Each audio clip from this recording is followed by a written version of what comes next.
nyawa kita dan dilepas. Bisa jadi ketika dimegang dipertahankan, tidak dilepas. Ini peristiwa menghadapi proses kematian setiap malam ketika tidur. Inna fi dzalika laayatil liqaumin yatafakkarun. Mana orang yang berfikir, itu tanda kebesaran Allah bagi kaum. Bismillahirrahmanirrahim. Assalamualaikum warahmatullahi wabarakatuh. Alhamdulillahirabbil alamin. Allahumma shalli ala sayyidina Muhammad wa ala ali sayyidina Muhammad. Sahabat, teman-teman yang beriman yang insyaallah dirahmati oleh Allah Subhanahu wa taala, mudah-mudahan kita selalu dalam lindungan Allah Subhanahu wa taala. Amin. Pada kesempatan yang sangat mulia ini, mari sama-sama kita simak, kita dengarkan nasihat ilmu yang akan disampaikan oleh guru kita almarhum Syekh Ali Jabir tentang kematian. Untuk lebih jelasnya, mari sama-sama kita simak. Salah satu doa, mungkin Bapak Ibu jamaah sekalian pasti hafal. Doa tidur dan doa bangun tidur. Doa tidur, Bismikallahumma amutu wa ahya. Ada banyak berbagai macam riwayat, tapi singkatannya Bismikallahumma amutu wa ahya. Kemudian doa bangun tidur, Alhamdulillah alladhi ahyana ba'da ma amatana wa ilaihin nusyur. Yang membuat saya penasaran, kenapa di judul doa namanya doa bangun tidur, doa tidur, tapi di dalam doa tidak ada istilah bangun tidur. Justru yang ada hidup dan mati. Membuat saya berfikir, apa maksudnya Bismikallahumma? Seharusnya Bismikallahumma tidur dan bangun. Alhamdulillah yang telah membangunkan sesudah tidur. Kenapa ada hidup dan mati? Ingin saya mencari tahu, sampai saya menemukan sebuah hadis yang sahih. Alhamdulillahilladzi radda ilayya ruhi wa afani fi jasadi wa adhina li bidhikri. Ini menjadi doa yang kedua, doa bangun tidur. Ketika saya baca, Alhamdulillah yang telah kembalikan ruhku, berarti ruh kita di mana saat tidur? Wa afiyat di jasadku, dan diizinkan untuk bisa mengingat Allah Subhanahu wa taala. Membuat saya tambah penasaran, kenapa di saat tidur Allah sebutkan kata hidup dan mati, bukan kata bangun dan tidur.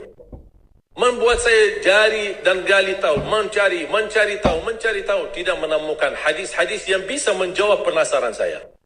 Subhanallah, ketika saya membaca Al-Quran, seperti biasa baca, setiap hari baca, meniatkan waktu, kadang 1 juz, kadang 2 juz, pas sampai saya di surat Az-Zumar, surah 39 ayat 42. Allahu yatawaffal anfusa hina mautiha wallati lam tamut fi manamiha fayumsiku allati qada 'alayha al-maut wa yursilu al-ukhra ila ajalin musamma inna fi dhalika laayatin liqaumin yatafakkarun. Saya langsung sujud syukur. Saya berkata, itulah jawabannya. Allahu yatawaffal anfusa. 2 kali Allah memegang nyawa kita. 1 saat kita meninggal dunia. 2 saat kita tidur belum meninggal dunia. Allahu yatawaffal anfusa hina mautiha, ketika tidur mati, sudah meninggal dunia. Nyawa kita dimegang oleh Allah SWT. Allahu yatawaffal anfusa hina mautiha wallati lam tamut fi manamiha, dan Allah memegang nyawa seorang ketika dia tidur tapi belum mati. Kalau soal sudah dimegang nyawanya ketika mati sudah selesai. Tapi Allah jelaskan lebih detail lagi persoalan megang nyawa seorang ketika tidur belum mati. Fayumsiku allati qada 'alaiha al-maut. Allah Subhanahu wa taala menahan nyawa yang sudah ditetapkan oleh Allah kematiannya. Makanya ada orang ketika bangunnya subuh sudah meninggal dunia. Ternyata dia termasuk fayumsiku allati qada 'alaiha al-maut. Wa yursilu al-ukhra, tahap yang kedua. Wa yursilul ukhra ila ajalin musamma, yang belum ditetapkan kematian, Allah kembalikan nyawanya untuk di waktu yang ditentukan dan ditetapkan oleh Allah Subhanahu wa taala. Itu peristiwa setiap malam Bapak Ibu. Dimegang nyawa kita dan dilepas. Bisa jadi ketika dimegang dipertahankan, tidak dilepas. Ini peristiwa menghadapi proses kematian setiap malam ketika tidur. Inna fi dzalika laayatil liqaumin yatafakkarun. Mana orang yang berfikir, itu tanda kebesaran Allah bagi kaum yang berfikir. Ketika saya baca buku-buku doa, ternyata saya menemukan doa yang hampir sama mentakwilkan ayat ini, tapi menjadi bentuk sebuah doa yang cukup panjang, tapi sangat indah. Apalagi kalau bisa kita menikmati dan menhayati isinya. Menjadi salah satu doa tidur. Tadi doa tidur ada 1 kan? Bismikallahumma amutu wa ahya. Doa bangun tidur ada dua. Alhamdulillahilladzi ahyana ba'da ma amatana wa ilaihin nusyur. Itu umum. Ada satu lagi, alhamdulillahilladzi radda ilayya ruhi wa afani fi jasadi wa adina li bi dhikri. Terus saya menemukan doa, ternyata doa tidur ada dua. Selain bismika Allahumma amutu wahya, ada bismika rabbi wada'tu jambi. Dengan namamu ya Allah aku berbaring. Wa bika arfa'hu, dengan namamu aku angkat. Fa in amsakta nafsi, ya Allah, kalau nyawaku dipertahankan malam ini, farhamha, rahmatilah ya Allah. Wa in arsaltaha fahfadha, kalau dilepaskan nyawaku, jagalah diriku sebagaimana terjaga dirinya hamba-hamba yang salih. Ketika saya baca dan setiap malam bisa merasakan bismika rabbi wada'tu jambi wa bika arfa'hu fa in amsakta nafsi farhamha. Ketika saya baca fa in amsakta nafsi farhamha, saya bisa merasakan ketika Allah wafatkan saya malam itu. Dan saya sangat memohon rahmatilah aku ya Allah. Ketika saya sendirian saat dimandikan, saat saya sendirian saat saya dikuburkan, saya sendirian saat disalati, saya sendirian saat dihisab, saya sendirian saat menghadapi munkar nakir, saya sendirian saat mereka mengucapkan man rabbuka, ma dinuka, man nabiyuka. Kalau bukan rahmatmu ya Allah, saya tidak akan bisa apa-apa. Saya tidak bisa nyaman, saya tidak bisa selamat, saya tidak bisa bahagia. Bagaimana kuburan yang sempit dan gelap bisa menjadi kun fayakun rawdatun min riyadil jannah, taman dari taman surga. Bahkan Allah tunjukkan posisi kita di surga. Makanya seorang hamba yang bisa melihat posisinya di surga, dia berteriak, ya Allah, aqimis sa'ah, segerakanlah datangnya hari kiamat. Sebaliknya orang-orang yang na'udzubillah, ketika disempitkan kuburannya, bertambah gelap, bertambah hitam, belum lagi turun azab, ditunjukkan posisinya di neraka di sampingnya, dan dia berteriak, ya Allah, la tuqimis sa'ah, janganlah terjadi hari kiamat. Sudah aku disiksa di sini, sudah cukup, apalagi akan disiksa nanti di hari kiamat.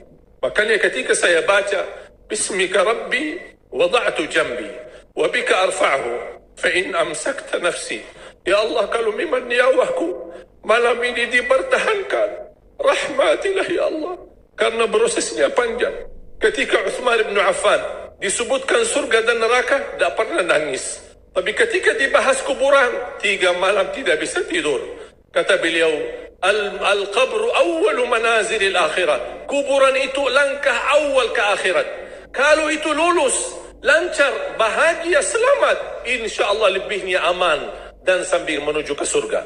Tapi kalau kuburannya menderita, menjadi tersiksa, menjadi pahit dan tidak bisa nyaman, tidak akan bisa nyaman lebihnya dan selanjutnya. Na'udzubillah min zalik. Na'udzubillah. Wa in arsaltaha, ya Allah, kalau memang kami di malam ini masih ditetapkan, masih punya umur dan dilepaskan nyawa kami, kami masih diizinkan untuk beraktivitas dan beribadah, mendekatkan diri kami kepadamu ya Allah. Kita ingat, fahfadha, jagalah dirimu, karena kami takut juga mengulangi dosa. Kami takut lagi mengulangi kesalahan. Kami takut menjadi orang yang suka selalu masbuk atau ketiduran dari salat. Kami suka terlalu banyak kelemahan dan kebodohan kami. Kami tidak mau ya Allah. Jagalah diri kami sebagaimana terjaga dirinya hamba-hamba yang salih. Wallahi jamaah sekalian, saya usulkan kalau bisa hafal doa ini, karena sangat indah. Hayati maknanya, dalami isinya, agar kita tidur dan kita merasakan tergantung diri kita dengan rahmat Allah subhanahu wa ta'ala.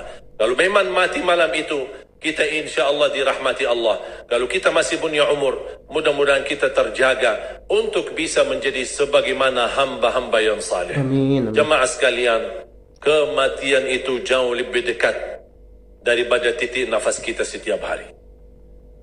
Bahagialah seorang yang bisa sisahkan amalannya, yang bisa membuka buku amalannya walaupun dia mati, tapi terus disalurkan pahala, sedekah jariahnya tidak terputus. Sepengalaman saya, dan saya belajar, tidak pernah saya menemukan amalan sehebat untuk mendukung dan mewakaf Al-Quran. Al-Quran untuk dibelajari, Al-Quran untuk dihafal. Saya memiliki harapan yang sangat tinggi. InsyaAllah Indonesia, sepanjang apapun kegelapan, sepanjang apapun kegelapan kezaliman, sepanjang apapun kehilangan keadilan, InsyaAllah akan datang satu saat terbitnya matahari adil. Dan InsyaAllah Indonesia akan menjadi negara Al-Quran. Saya bisa meyakinkan gitu karena saya telah merasakan bagaimana di Turki. Turki negara sekuler yang ratusan tahun serangi Islam, ratusan tahun menabaikan Islam. Tidak boleh kumandangkan azan dalam bahasa Arab, tidak boleh ada rumah tahfiz, tidak boleh ada pesantren, tidak boleh belajar agama, tidak diberikan anak-anak kita bisa belajar dengan sendirinya Al-Quran. Semuanya dilarang dengan keras, bahkan terancam orang-orang yang melanggar aturan itu. Allah Subhanahu wa ta'ala melahirkan seorang presiden yang bisa membaca Al-Quran. Cuba buka di YouTube bacaan Erdogan bagaimana. Itu dilahirkan dari negara sekuler. Saya bisa meyakinkan InsyaAllah 1 juta menghafal Al-Quran. Dan Bapak Ibu mudah-mudahan masih punya umur akan mendengar pengumuman besar. Imam besar salat Idul Fitri dan Idul Adha sekaligus khatib adalah Presiden Republik Indonesia penghafal Al-Quran. Itu yang saya yakini. Dan saya tidak pernah merasa lelah. Dan saya selalu berkata sama istri, kalau saya mati itu pun karena saya bersama Al-Quran. Wallahi jamaah sekalian, yang bersama Al-Quran tidak akan merugi. Berkah rizkinya, berkah umurnya, terjamin kebahagiaan. Allah Subhanahu wa ta'ala hanya minta satu, berkenan bersama Al-Quran di dunia. Apa yang kita dapat? Apa yang akan dibalas? Akan Al-Quran temani kita di dunia, akan temani kita saat sakratul maut, akan temani kita di kuburan membela kita, akan menemani kita saat kita dibangkit oleh Allah, akan menemani kita saat hisab, akan menemani kita saat berjalan di atas sirat yang sangat tipis dan panjang, bahkan tajam jalanannya. Begitu sampai ke surga, apakah Al-Quran melepas? Tidak akan melepas. Al-Quran masih berkenan, padahal kita hanya cuma sekali berteman sama Al-Quran di dunia. Dia begitu luar biasa panjangnya bertemanan sama kita sampai ke surga. Bahkan akan temani kita masuk surga. Sebagaimana bersabda Rasulullah SAW, yuqalu liqari'il Quran, ahlul Quran di dunia yang kesibukannya baca, kesibukannya hafal, tidak membuangkan waktu sia-sia, selalu bersama Al-Quran. Allah suruh dia, bacalah dalam surgamu, naik derajatmu. Baca, naik lagi, tambah lagi baca, naik lagi. Sampai di posisi mana pun anda berhenti baca, disitulah posisimu di dalam surga. Bagaimana kata Siti Aisyah di riwayat Imam Muslim, jumlah tingkatan-tingkatan dalam surga Allah sesuai jumlah ayat Al-Quran. Oleh karena itu tidak ada yang lebih tinggi di dalam surga Allah daripada Ahlul Quran. Cukuplah bahagia Ahlul Quran ketika di hari kiamat dipanggil. Semua manusia dibangkitkan oleh Allah. Malaikat memberikan pengumuman, mana Ahlul Quran? Berdiri, rapat, berdekatan. Mereka maju, mau bawa kami ke mana? Kalian terpilih menjadi orang yang terdekat sama Allah. Karena Ahlul Quran adalah keluarga Allah Subhanahu wa ta'ala. Bukan hanya kita sendiri yang mendapatkan anugerahnya dan manfaatnya. Semua keluarga kita, termasuk orang tua kita dan orang yang ada di sekitar kita. Makanya jemaah sekalian, kalau anda gagal penghafal Al-Quran, anakmu pun gagal penghafal Al-Quran, jangan sisakan walaupun saham menjadi saksi baik di hadapan Allah. Ya Allah, saya belum hafal, anakku gagal penghafal Quran, tapi insya Allah hartaku, usahaku, pikiranku, tenagaku bisa terus memperjuangkan Al-Quran. Apa saja, ya Allah, insya Allah menjadi saksi baik. Dan nanti di hari kiamat, insya Allah kita bersama Ahlul Quran mendapatkan syafaatnya Al-Quran di hari kiamat. Amin, amin. Kita sangat membutuhkan ayat-ayat yang dikumandangkan ketika meninggal dunia. Insya Allah setiap satu huruf akan disalurkan 10 kebaikan. Mudah-mudahan semua yang hadir diberikan kemuliaan dan keanugerah dari Allah menjadi Ahlul Quran. Amin ya Allah. Penghafal Al-Quran, penghayati Al-Quran, para pencinta Al-Quran, berakhlak Al-Quran. Ya Allah, aku mohon atas izinmu ya Allah, kami bersama-sama bertemu di masjid ini. Berilah kepada kami kemuliaan bersama-sama bersama ahlul Quran di dalam surga-Mu ya Allah, ya Dzal Jalal wal Ikram, ya Arhamar Rahimin, ya Arhamar Rahimin. Anugerahlah kepada kami anak dan keturunan penghafal Al-Quran, anak dan cucu penghafal Al-Quran yang mampu menjaga nama baik keluarga kami, yang mampu membanggakan kami di hadapan-Mu hari kiamat, yang mampu menghadiahkan mahkota untuk kedua orang tua kami. Birahmatika ya Arhamar Rahimin. Ya Allah, maafkan kalau kami tidak berhasil menjadi penghafal Al-Quran. Tapi ya Allah, kami kurbankan nyawa kami, harta kami, usia kami, tenaga kami, pemikiran kami, ilmu kami untuk Al-Quran, agar Indonesia ke depan menjadi negara Al-Quran, agar Indonesia menjadi contoh terbaik untuk mata dunia, agar bisa kita melahirkan. Karena saya meyakinkan ya Allah, dan kami semua meyakinkan, terjamin masa depan Indonesia baldatun tayyibatun wa rabbun ghafur kalau selalu bersama Al-Quran. اغفر لنا ولوالدينا ولجميع المسلمين والمسلمات والمؤمنين والمؤمنات الأحياء منهم والأموات. ربنا آتنا في الدنيا حسنة وفي الآخرة حسنة وقنا عذاب النار. وصلى الله على سيدنا ونبينا محمد وعلى آله وصحبه وبارك وسلم والحمد لله رب العالمين. Alhamdulillahirrabbilalamin. Sahabat yang beriman, itulah tadi ilmu yang disampaikan oleh guru kita. Mudah-mudahan bermanfaat. Mudah-mudahan kita dapat mengingat terus kematian, karena kematian sangat dekat dengan kita.